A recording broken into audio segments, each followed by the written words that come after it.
Nah, mahasiswi tewas di kamar indekos. Seorang mahasiswi nekat mengakhiri hidupnya. Seorang mahasiswi salah satu perguruan tinggi swasta di Kota Makassar, Sulawesi.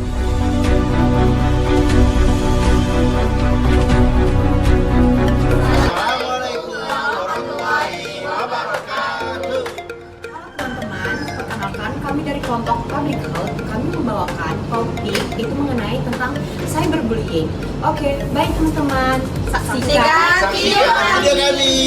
Perkenalkan, nama saya Molvina Hoki SP dengan NPM 2208260191. Saya Nurul Ainin Fadri, NPM 2208260187. Perkenalkan, nama saya Ima Fadila dengan NPM 2208260192. Nama saya Afna Rija, NPM 2208260192. Perkenalkan, nama saya Fadila Yulia dengan NPM 2208260195. Perkenalkan, nama saya Khairul Rasid sendiri, NPM 2208260194. Perkenalkan, nama saya Rahman Sudoya, NPM 2208260192. Perkenalkan, nama saya Indra Mawani, NPM 2208260189. Perkenalkan, nama saya Nusman Hati, NPM 2208260188. Ini saya akan menjelaskan nih definisi dari cyberbullying ini. Nah, jadi cyberbullying yang kita tahu itu atau perundungan cyber, dia itu merupakan tindakan agresif yang dilakukan secara berulang melalui teknologi digital. Seperti apa? Seperti dari gadget, handphone, dari laptop, ataupun dari manapun, dari yang digital. Nah, dengan tujuan itu untuk menyakiti ataupun membuat seseorang merasa tidak nyaman. Menjelaskan beberapa jenis-jenis dari cyberbullying. Yang pertama itu ada flaming, di mana flaming ini yang merupakan suatu pertengkaran atau perdebatan online yang diwarnai dengan kata-kata kasar, penghinaan maupun serangan emosional. Yang mana ini biasanya terjadi di forum diskusi, kolom komentar yang ada di media sosial. Nah, kemudian yang kedua itu ada harassment atau pelecehan, di mana ini berupa pengiriman pesan atau komentar berulang yang bersifat menunjukkan, mengancam maupun menghina. Ini contohnya ialah mengirim spam atau pesan kebencian kepada seseorang secara terus-menerus.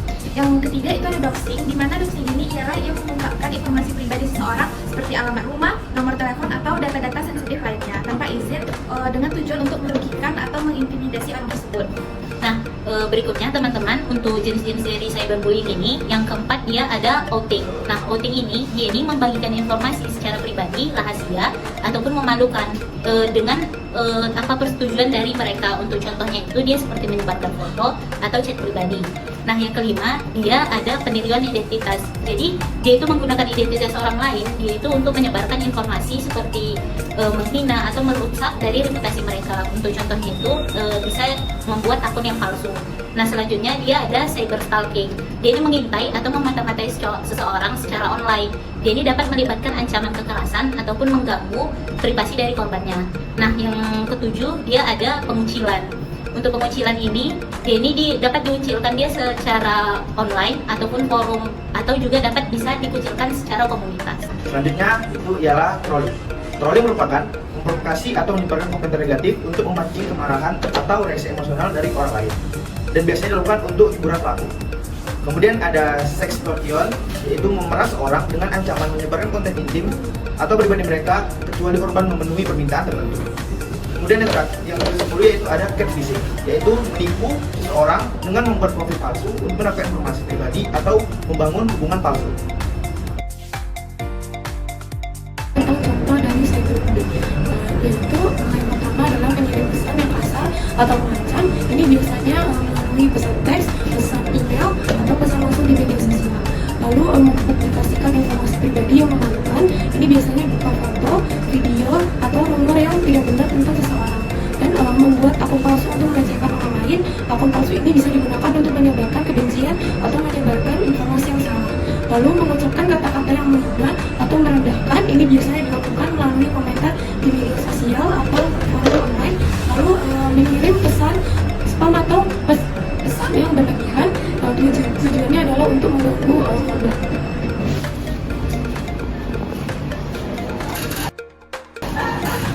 Aduh, bagus juga ya. Ini enaknya ya.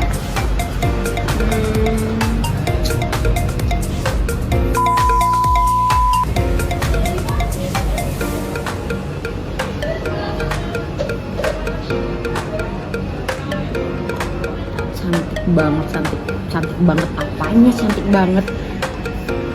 Babu, jelek. Jelek banget ya. Kamu seupai. Apanya kayak gini dibilang cakep?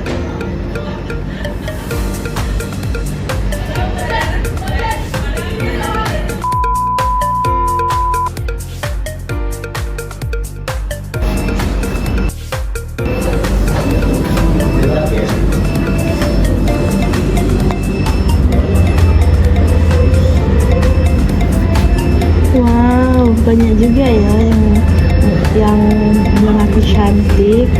Memang ya sih aku cantik, aku imut juga. Cantik. Oh, skincare. Oh iya, nanti saya scroll ya. Siapa ini? Kok dibilang aku babu? Jahat kali ya dia. Kok kayak gini sih dia? Sedih. Di sini saya akan menjelaskan dampak dari bullying. Adapun dampak dari bullying adalah yang pertama bisa menyebabkan gangguan emosi, seperti korban bisa merasa sedih, marah, takut, atau cemas. Yang kedua, korban bisa merasakan kurangnya kepercayaan diri, dan korban bisa merasa tidak berharga dan tidak aman.